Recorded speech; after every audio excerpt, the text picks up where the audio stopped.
Well, good morning, everyone. Thank you for all of you that's out there and listening to this and watching this. Thank you for joining us. My name is Milia Islam-Majeed, and I serve as the Executive Director of the South Coast Interfaith Council. Our office is located, as many of you know, in Long Beach, but we serve about a dozen cities or so in the South Bay of Southern California. Just real quick, in terms of the council, as a council, we pride ourselves in creating communities of compassion among people of different faiths and cultures. And we do this through service, through education, and through celebration. And this program and this initiative today most certainly falls under education. Silver Linings, finding hope through faith. Our goal. One of the things I wanted to highlight real quick, though, why we chose the term silver linings. Silver lining is often defined as the hopeful side of something that seems very gloomy on the surface.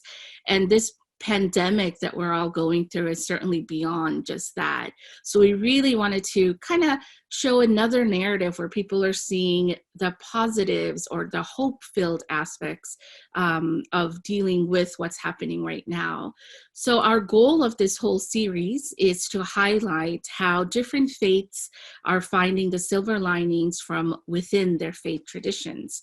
So today, I'm very honored and very happy to have my dear friend with us as the first guest of this series, Dr. Rahuldeep Gill. Thank you so much for being here, Rahuldeep. We really appreciate it. I'm excited to speak with you and about you and also your faith community, which is the Sikh community, particularly in regards to this, COVID-19 crisis and what's happening and what your faith community, how are you guys dealing with it?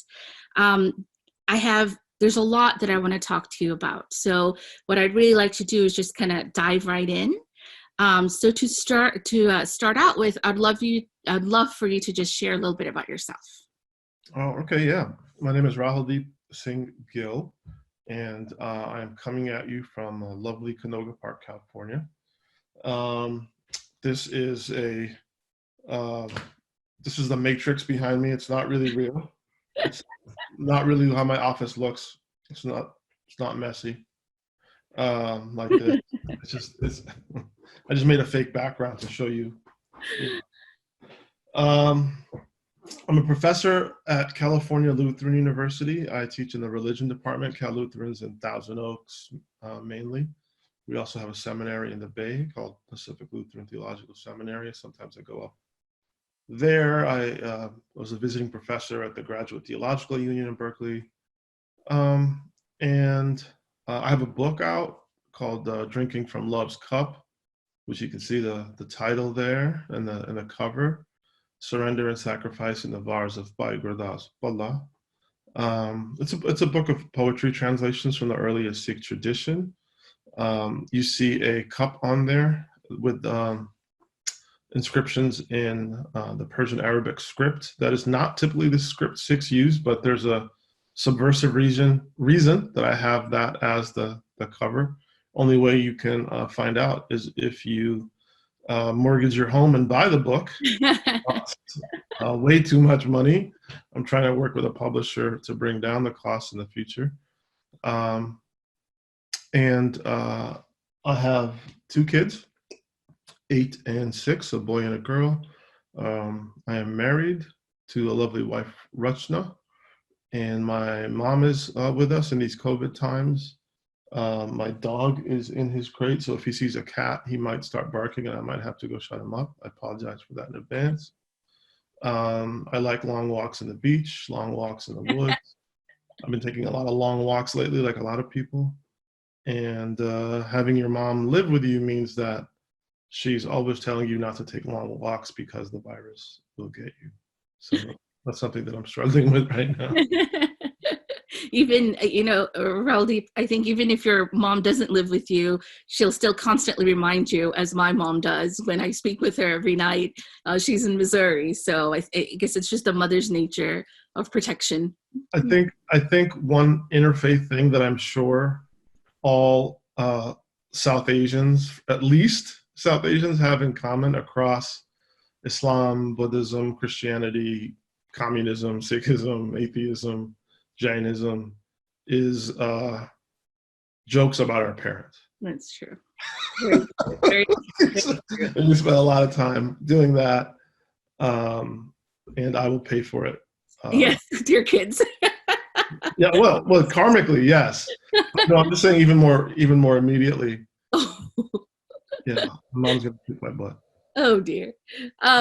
Okay, so what I wanted to dive right in because I think I've known you for some time now. I think you're a brilliant mind, and just beyond that, I think the insights that you have to share is something that, again, applicable to so many of us as we're kind of navigating through this whole crisis and trying to find a sense of hope, right? And so for you, what has probably been the most personal impact of the COVID pandemic on you and your family? What's something that just really hit you guys as we, started living amidst this new reality? I mean, I think we know how long we can exist in the same pair of pajamas in a way that we have not been able to before. Sure. And I joke because it's been really dark. And I think the thing that hit us the most is my kids are speaking up and being like, don't watch the news. It's like my kids were like, get off your screens. Mm-hmm. And I think the thing for me is it's that there's this slow train wreck happening in the world. And the only form of community that we have outside of our private homes is through screens. Yeah. And to want to engage in that is simultaneously healthy and simultaneously a response to the trauma itself. And which can be, if we're not aware of it, unhealthy. I think the other thing for me personally that is so hard is that we are not going to make it out of this, right? We minus how many hundreds of thousands of people are going to make it out of it. And so people who are included in our we today, or were included in our we a month ago, are not and will not be. And that reality of death is something that this virus is reminding us, and something that we try to tuck away in our lives, and like we can't escape it right now. And so I don't necessarily think that being reminded of it and being confronted with it is a bad thing. I think actually it's something that we all probably should be working on, I think, in some way. But how do you do that with an 8-year-old and a 6-year-old and a 65-year-old? And like it's all new. It's all new. So, it's interesting you talk about this concept of kind of facing death. So I really want to ask you, from the Sikh faith perspective, how do you deal with that? How do you come in realization and really face this issue? And before you do that, for our viewers out there who may not be familiar with the Sikh faith, can you tell us a little bit about what the Sikh faith is, and then share so that they have a basic understanding of what you are a practitioner of? Sure. And if you want to read about it further, a free way to do that is to go to patheos.com. And I actually wrote the Sikhism library on patheos.com. It's 25 short essays. So there's other things that you want to go and peek at. But in the basic way, I'm a historian, so I like to say the Sikh faith is a 500-year-old religion that is believes itself to be divinely inspired. We have a sacred text that is based around the revelations of inspired poetry that is written down by a man named Nanak, who we call Baba Nanak, Baba meaning father, leader, and who we also call Guru Nanak, Guru being the South Asian Indic term for spiritual teacher. And so Sikhs believe that Nanak was the first human guru The Guru is a voice of God. The voice of God is known as the Shabad, or the word, and the word can be heard through interacting with the sacred text, which is known as the 11th Guru, Guru Granth Sahib. So there were 9 successors to Guru Nanak who lived between when Guru Nanak was born, 1469, until 1708. And the last human guru established guruship, the status of guru, onto the book and to the community as a whole, right? So you have the guru as the book, 1,430 pages, and the entire Sikh community, which is now global and worldwide. That book, I want to say, is itself an interfaith volume. I think people will be super interested to know about that. There are not just poems of the Sikh gurus in there. 6 of the gurus of the 10 gurus wrote down their inspired poetry, but there are also poems of their followers. There are poems of saints that we would consider today to be Hindu. There are poems there from saints that today we would consider to be outcast or Dalit. There are poems in there from Muslims. And so every time we bow down to our text, to our guru, we're bowing down and submitting ourselves to Muslims, to Dalits, to Hindus, to the word of God that lives beyond any one religion. It's interesting. So you were talking a little bit about this concept of bowing down. So I wanted to talk to you or ask you, most faith traditions, or a great deal of them, they have certain rituals, right, that they partake in on either a daily basis, weekly basis, whatever it may be. So for the Sikh faith, do you have these rituals, and what are they? Yeah, that's a great question. I would just say that in the Sikh faith, for some reason, the word ritual has a bad connotation. And I think it has something to do with the way in which Protestants ended up conquering the world. And the word ritual reminds Protestants of Catholicism, all this sort of religious history. So let's just say sacred practices, right? Like, so I think all of the sacred practices revolve around the revealed knowledge, the poetry, singing it, reciting it, chanting it, and ultimately living one's life in accordance with it, which is a hard thing to do, right? Because poetry is inherently interpretive, and it's not prose, and even prose is interpretive, as we know, but that doesn't stop people from saying that they have the truth. And so I think the beautiful thing about the Sikh tradition for me is that it requires us, right? Piety in a Sikh sense requires us to read between the lines. It requires us to be in conversation with others, the community, and it requires us to be reflective on it. Guru Nanak has this beautiful 4-word line, half of a verse, where he says, Vidya vichari ta par upakari. So knowledge, Vidya, to which Veda, the Hindu scriptures, are also related. Vidya meaning knowledge, wisdom. Vichari, interpretation or reflection, right? So knowledge, reflection, and then, and only then, benevolence. Par upkari. Par means other, upkari means helping others, right? So the end of life, right? The goal of life is to live in community in this world.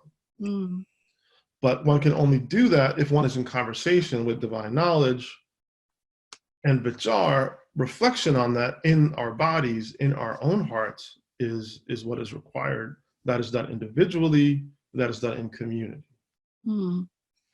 So that brings us another point. So this concept of community, from what I'm understanding, perhaps more than in even any other faith traditions, it's so emphasized in the Sikh faith because, like you said, it's about living in the community. It's about, having this conversation with the divine via your text and having that lived out in the community. So what happens now when, for me as Muslims, our mosques are closed, right? A lot of churches are closed. That communal prayer that I was used to is suddenly no longer available within the paradigm of the greater community. Right. So for the Sikh community, I suspect the same thing is happening. So how does a practitioner of the Sikh faith, what do you do then? How are you able to kind of function without having this physical sense of community that's so integral to your faith? Very creatively. Yeah. I think there's a lot of response that Sikhs are giving. I'm not going to say what is the right response or what is the wrong response. Or Sure. I'm not going to speak at all in normative terms, but I'm going to speak in descriptive terms. Sikhs out there are, a lot of them are turning to whatever forms of service or seva is like, it really comes from the word attending. Right? Attending to God, paying attention, attending to, who are our neighbors. And you see an image here of Sikhs in Australia, packing food in what looks like an industrial kitchen, which I'm sure is a kitchen in a gurdwara in Australia. And these dudes have their faces covered. And they are working to feed their neighbors. So they're packing up food.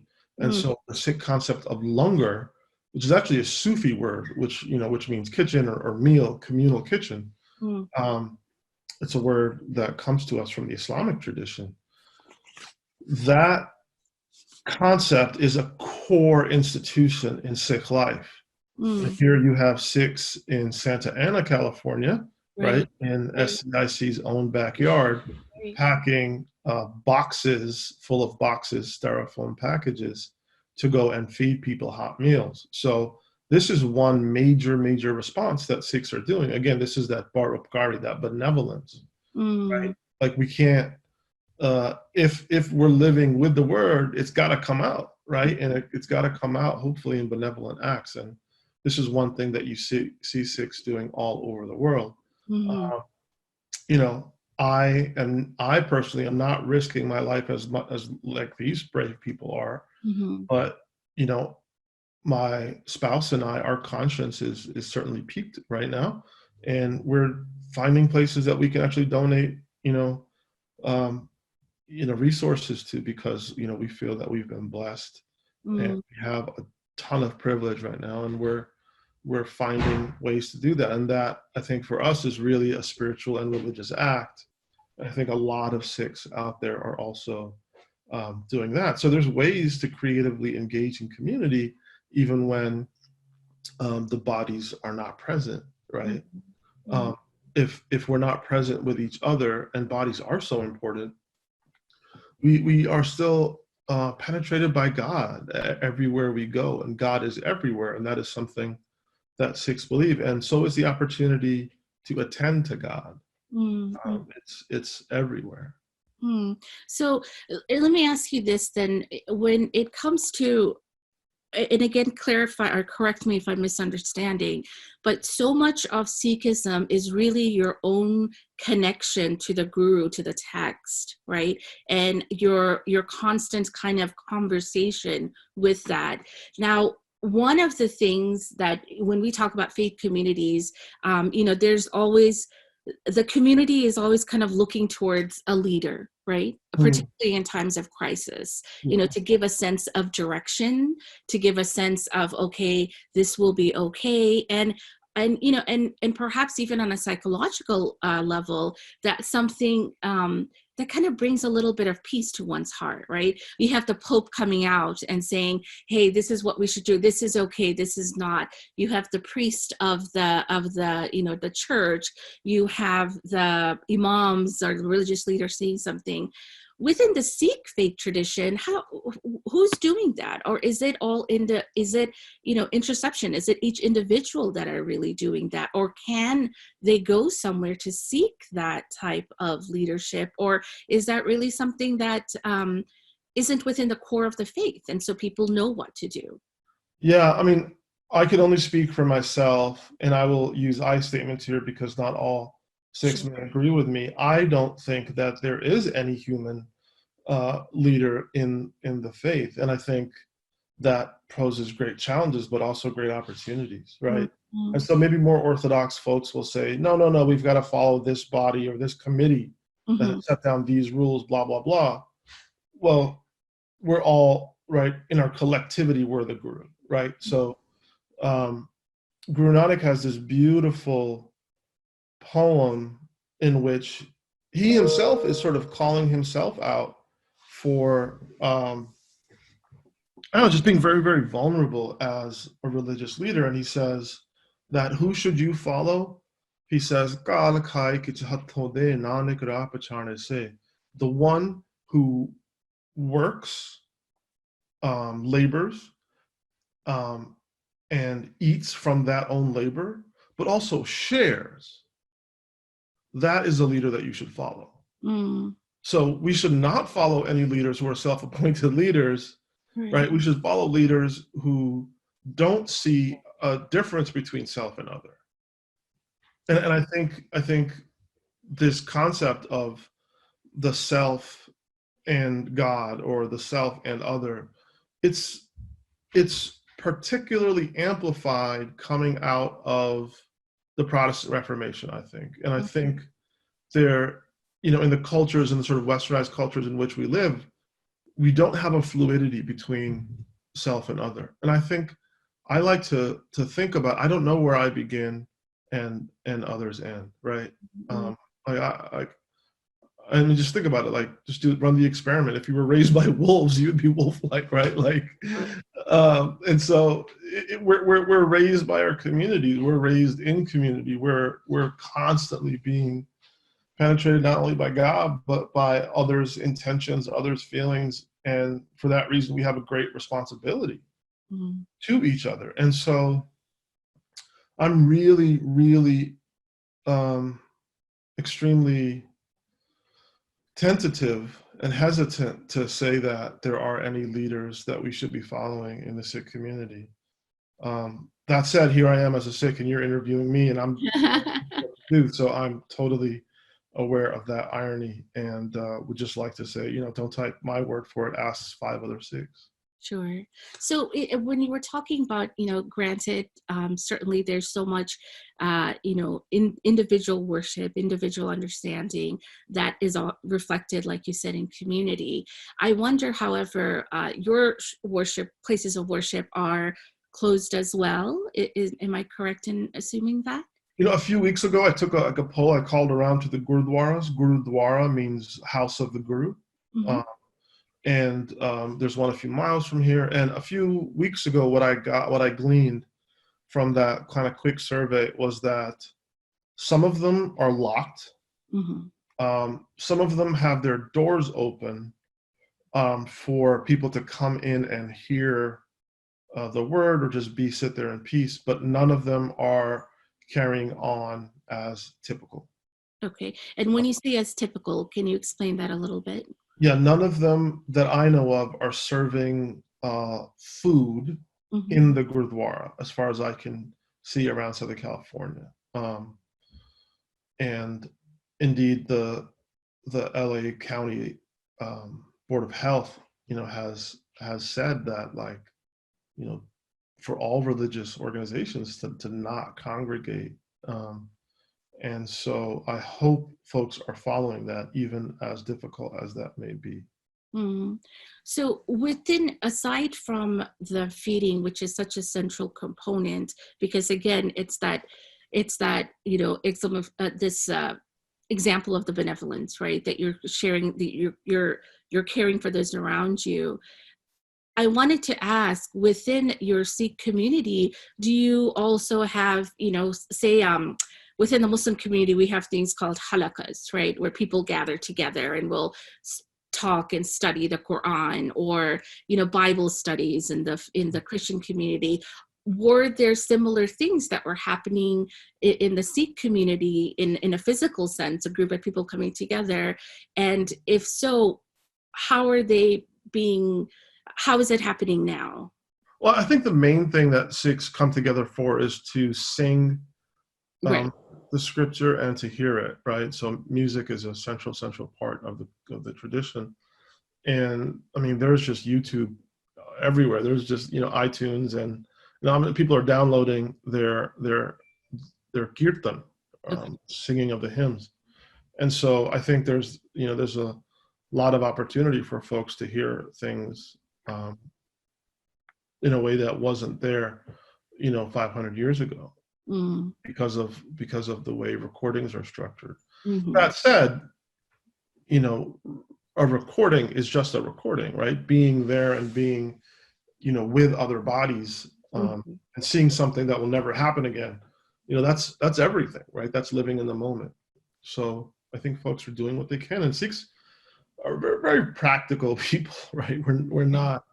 We're just known for being practical. I think it has a lot to do with where we come from in Punjab, which is the crossroads of Central Asia and South Asia, right? Punjab is this place where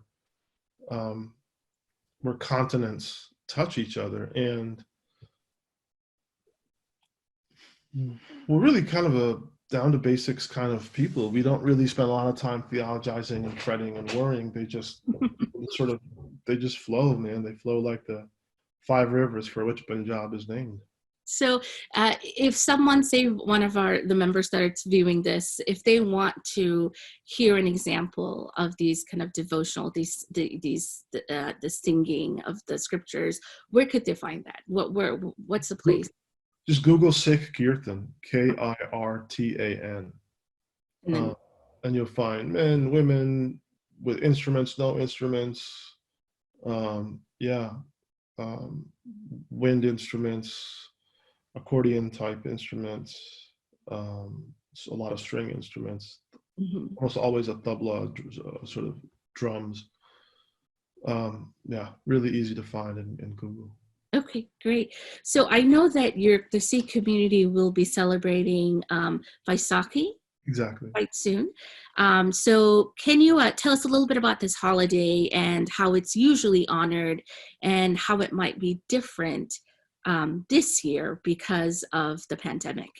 Yeah, so Vaisakhi is simply the spring harvest festival in Punjab. It is the beginning of the month of Vaisak. And hopefully, by that time, usually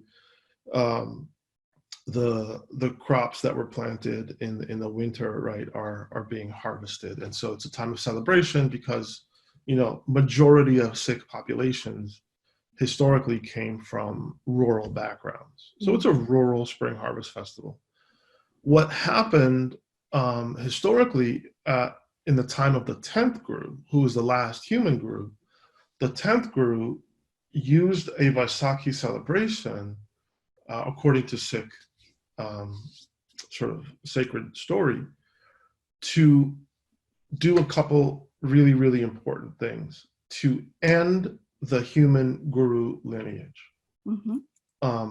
And by doing that, to bestow the status of guru upon the entire community. It is said that he himself bowed down to 5 Singhs, Singhs, which means lions, who had taken a kind of initiation that not elevated them, but showed their commitment to be ready to die for their faith. Because Sikhs were living at that point in a time where they were trying to carve out some sacred territory and some political territory underneath the Indian Empire, and that was a conflict. And so there's this spiritual sort of readiness to confront death by taking a liquid, which is water mixed in with sugar cakes and over which hymns are sung, Hmm. that is called Amrit, which literally means immortality. Hmm. So it's got all kinds of amazing ritual significances in Punjab. You know, how would people celebrate this? They would celebrate this through festivals. They would go to festivals. They would go to the gurdwaras. There would be, amazing feats of martial arts. There's a Sikh martial arts known as Gatka. There would be people maybe riding horses.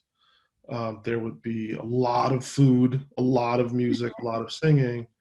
And in the United States, and actually in Los Angeles, where we are, all the gurdwaras on this one day, it's usually a Saturday in mid to late April, shut down between San Diego and Santa Barbara. Hmm. And we all converge on the Los Angeles Convention Center, which is in front of the Staples Center. Oh. So there's never like a Lakers playoff game or a Clippers playoff game at the same day. It's like, it's a mess. But I think the messiness is the beautiful part of it. And they converge on the convention center to do a celebration, which is very much like a festival's atmosphere, and also what is called a Nagar Kirtan, or Nagar means town, so singing in the town. So taking the Guru Granth Sahib around in a sort of parade,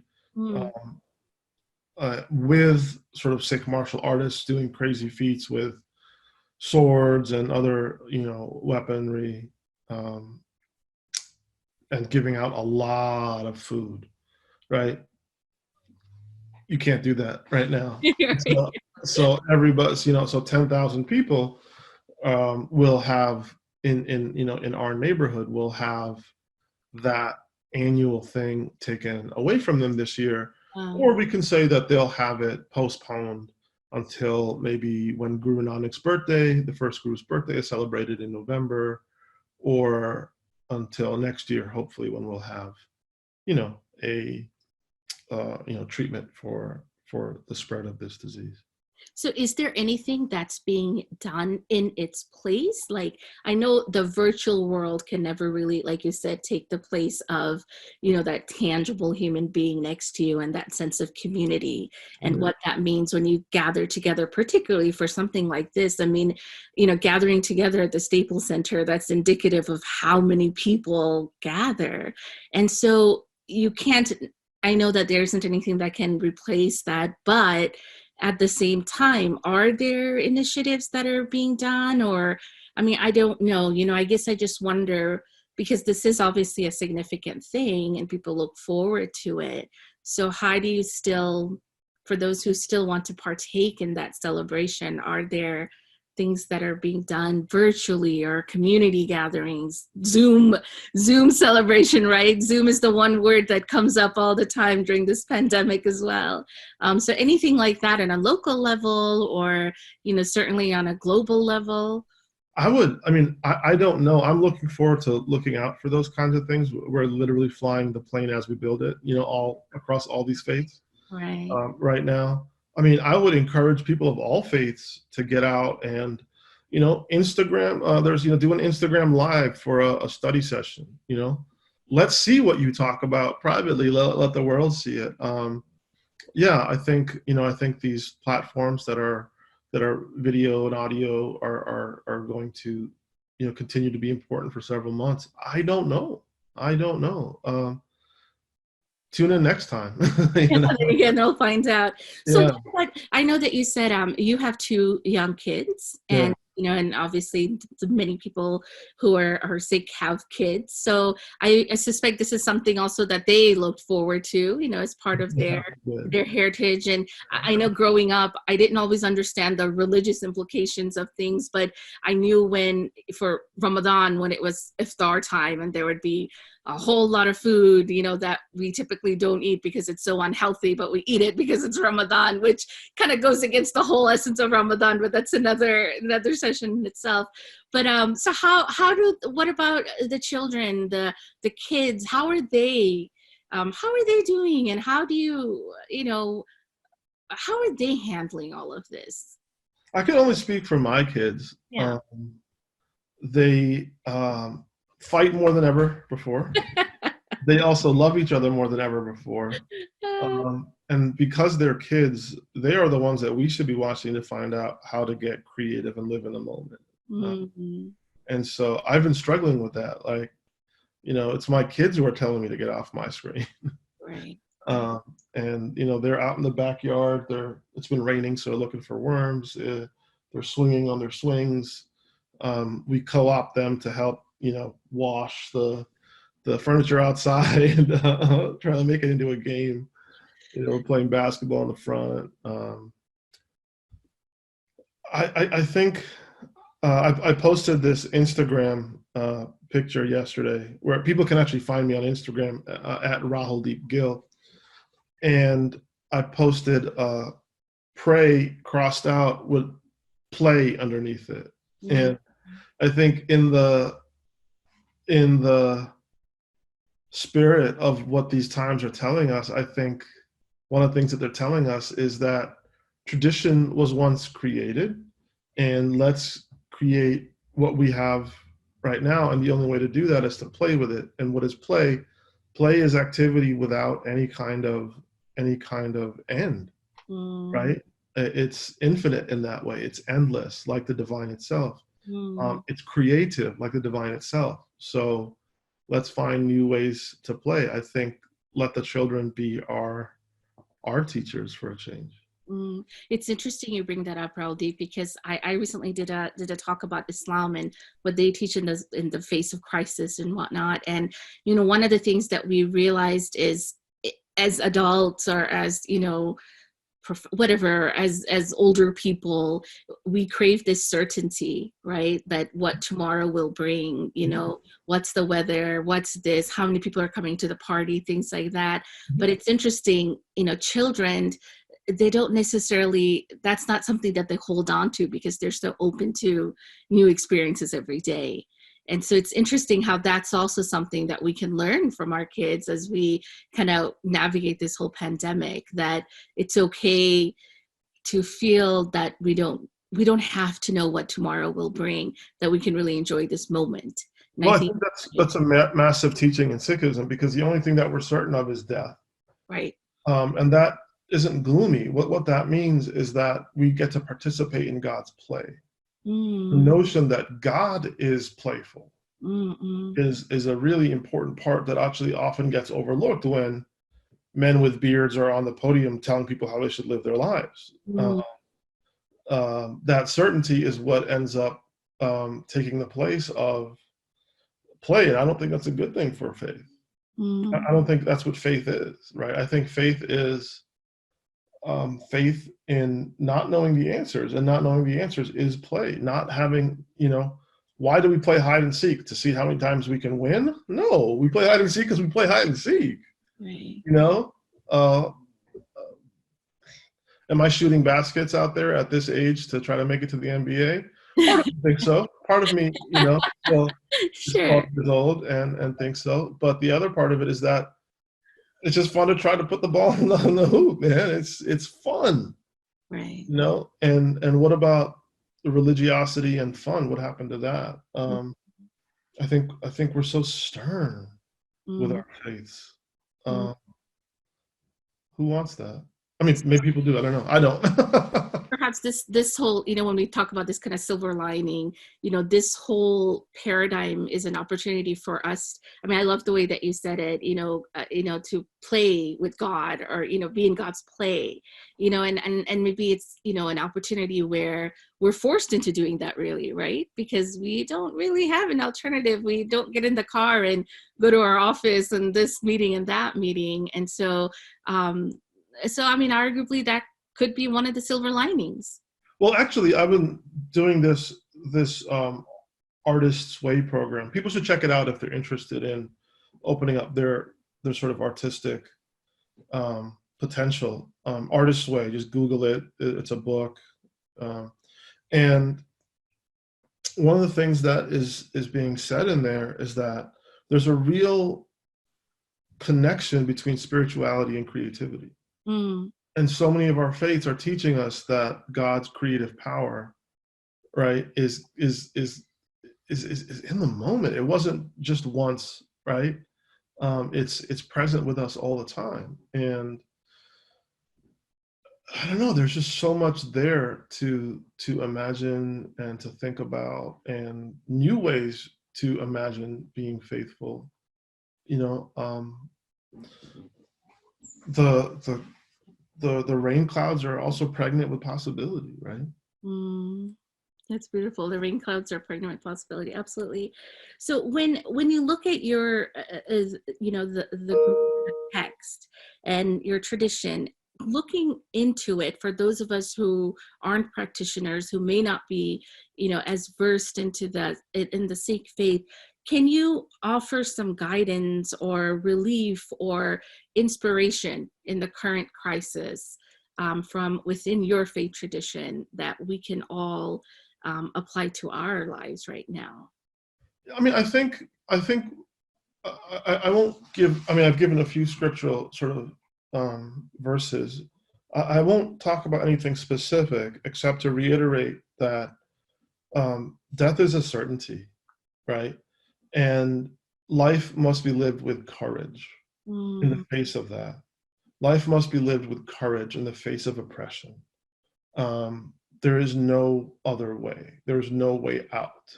There is no outside of this except with God.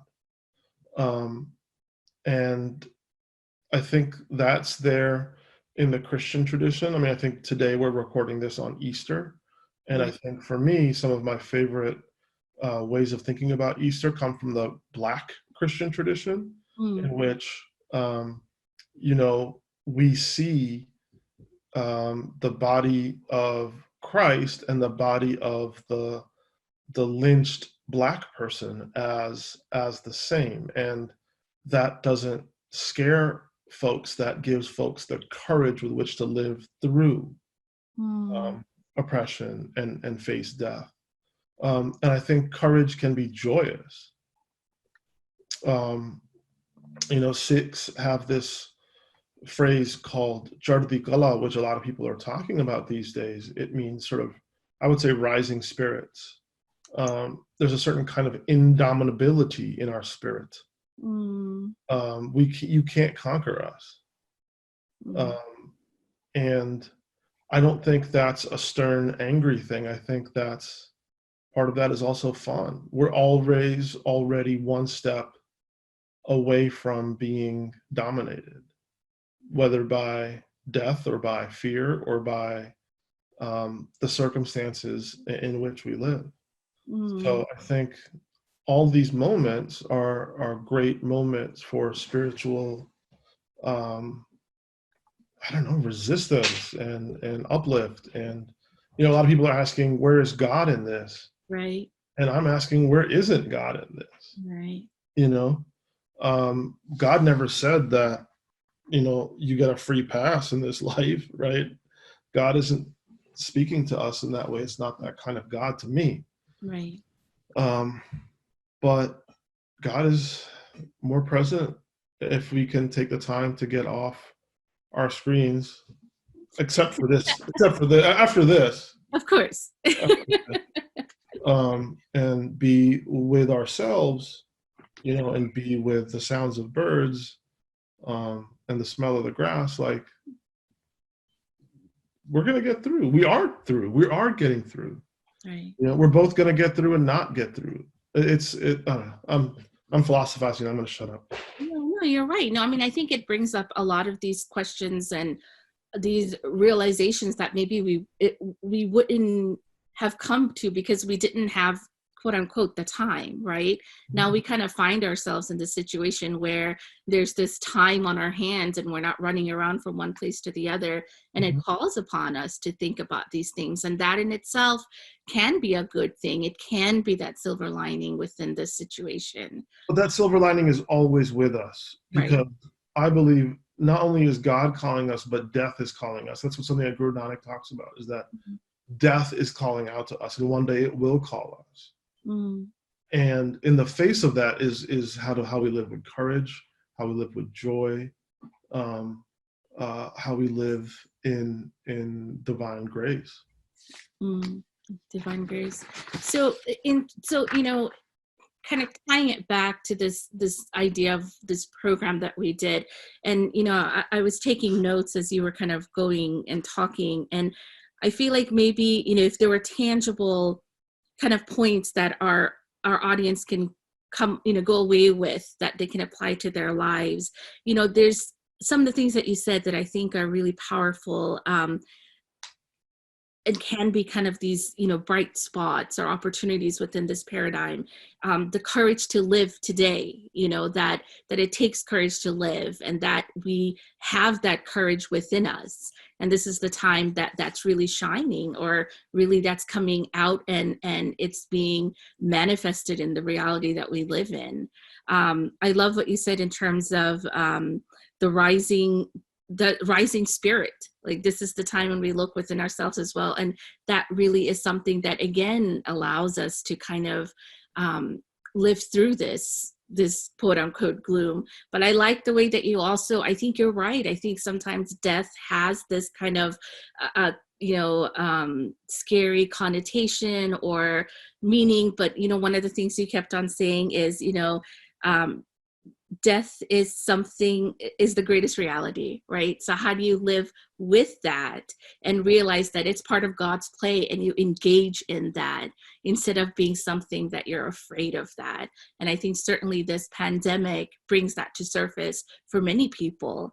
And I think the spiritual resilience, what you said, I think that's something that's really powerful, because you're absolutely right. I think, when we look within our faiths, and correct me, but certainly within the Sikh faith, this spiritual resilience to be that even amidst this pandemic, when you see so many things that aren't, they're scary, they're frightening, they're worrisome, but you have that resilience within you, because, that's what makes you be able to live, and that's something that's powerful and allows you to continue. I think one thing that I'd say about resilience is that it's powerful because it's gentle. If it's not gentle, it's not resilient. So I don't believe in pulling oneself up by one's bootstraps. I don't believe in gritting our teeth and getting through this. I believe in finding solve. I believe in finding ease, like water takes the lowest path. I don't think this moment is calling us to be harder on ourselves, and so I want to clarify that is not what resilience means to me, and neither is it like hope, like a kind of hopeless optimism, a kind of optimism that doesn't look at the current moment and be like, oh shoot, people are hurting. I think a lot of times I've heard from especially Sikh men, right? Elder Sikh men who are just like, just get through it, just do it. And anytime you're making your fist to tell people something, like you're violently ignoring what they're going through, I'm sure you've been hurt, uncles have told you something like that too. Like I said, our South Asian, parents and uncles are the things that we share in common. But I think this moment is requiring us to be reflective and gentle, and God is mother as well as father, right? God is sibling. God is in the grass, right? God is not just forcefulness. No, that's important. I wondered if this would be okay. I know you talked about the Sikh, the kirtans, the songs, the devotionals, the singing. We wanted to play one that we kind of found on YouTube, and kind of share that with our audience members as well, so we get a little taste of what it is that's so that's an important part of the Sikh faith. So I think we'll go ahead and do that, and maybe you could talk a little bit about what that is, what's being said. Sure.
Yeah. So what you saw there was like a studio recording Uh-huh. of like a really creative, beautiful studio recording in the form of what actually started in Pakistan known as Coke Studio. So if people actually Google Coke Studio, they'll find some amazing South Asian music. It is, And so yeah. this is Kirtan Studio, and so they're doing a live performance with all these amazing instruments.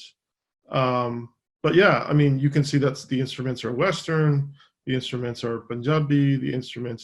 But what you have there is persons who are trained, classically trained in South Asian music tradition, the Hindustani tradition, which itself is a religion because it goes so deep and it works in a guru to student um, relationship. That's how it's been taught for millennia, and that sort of flowing river of music has a stream in the Sikh world that bases its music on different scales and skeletons of scales that are called rags, and each rag has a mood.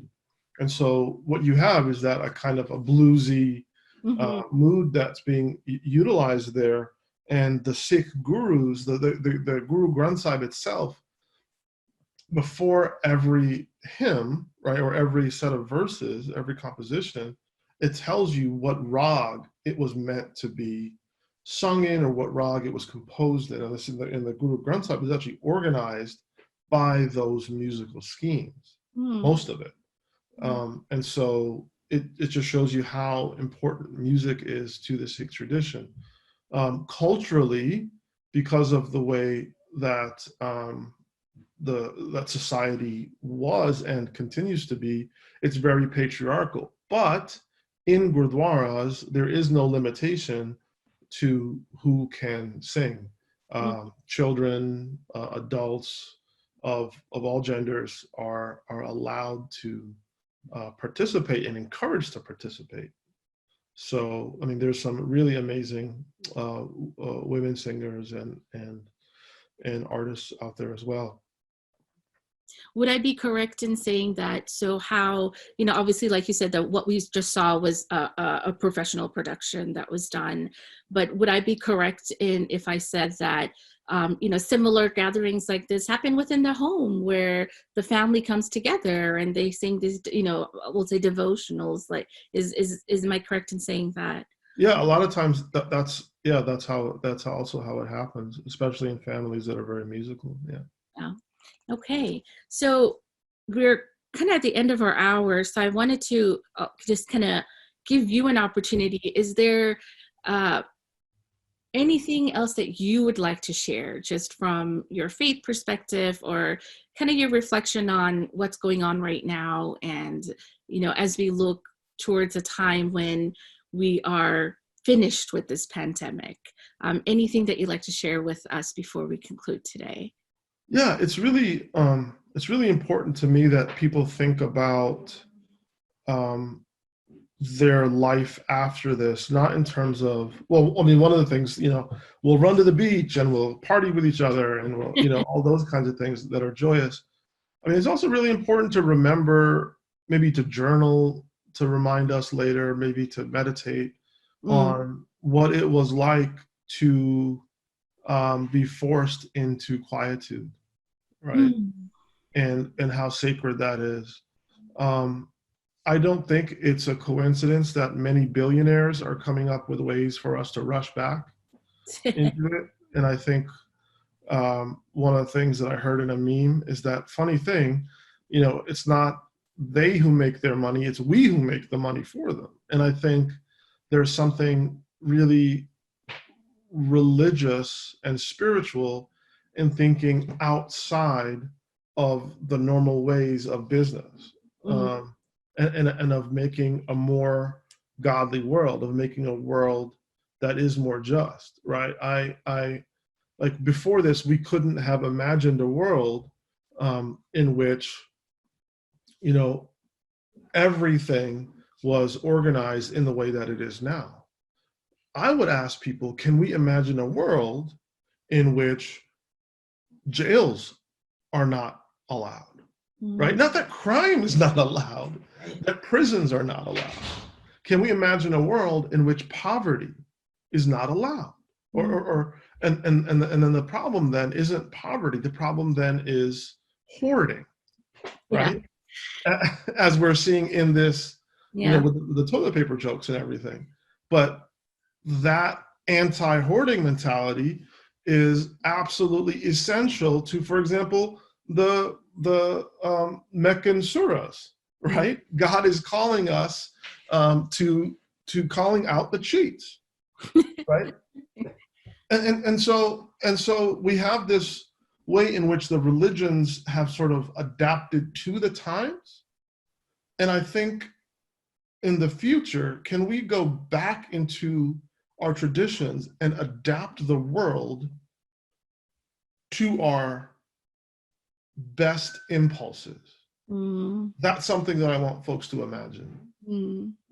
No, that's very important. So, again, for me, when I participate in these talks and I participate in these conversations, there's so much that my mind is open to. And, one of the things I crave is, holding on to some things that really just kind of made an impact, right? As I was listening to this conversation.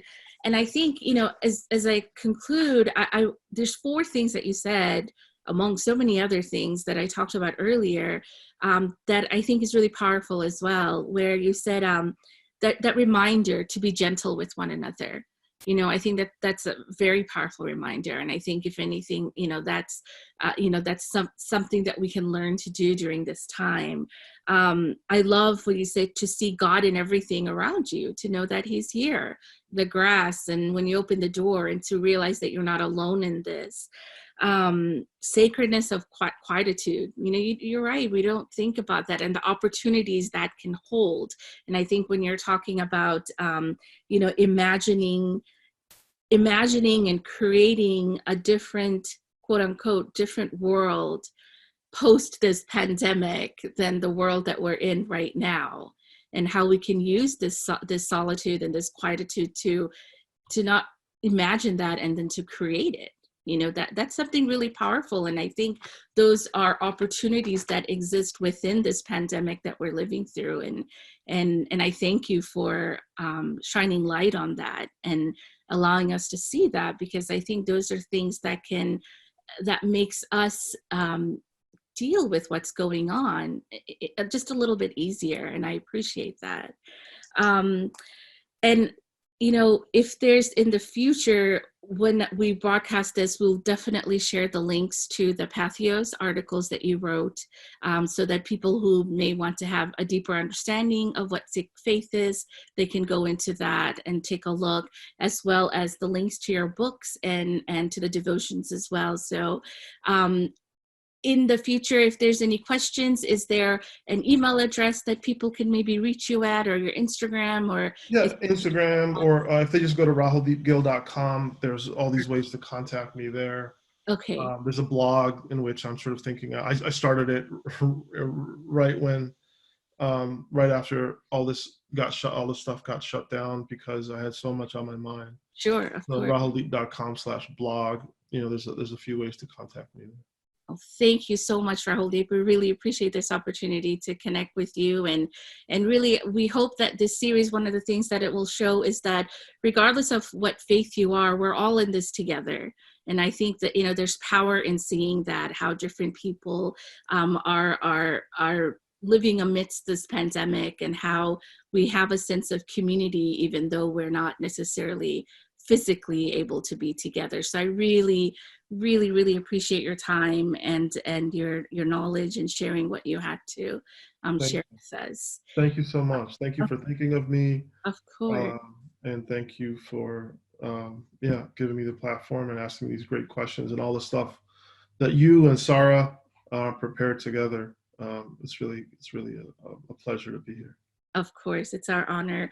And for those of you who are watching, we hope that you will see our next episode. Our next episode will be released the following Monday on April 20th, I believe. There it is, yes, where we will be speaking with Sarah Roberts, who will share how the Baha'i faith community finds hope in this pandemic that we're all living through, and what we can learn from their faith tradition as well.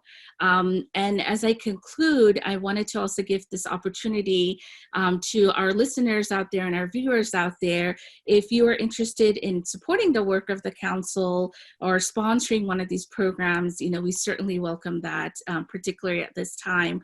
And you can contact us at our office at scinterfaith.org to find out more information about that.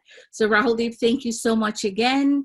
And for all of you out there, our dear friends, we hope that you stay safe, that you stay home, and that you can join us next time as we continue to look for the silver linings in our various faith traditions. So thank you so much, and we'll see you next time. Take care.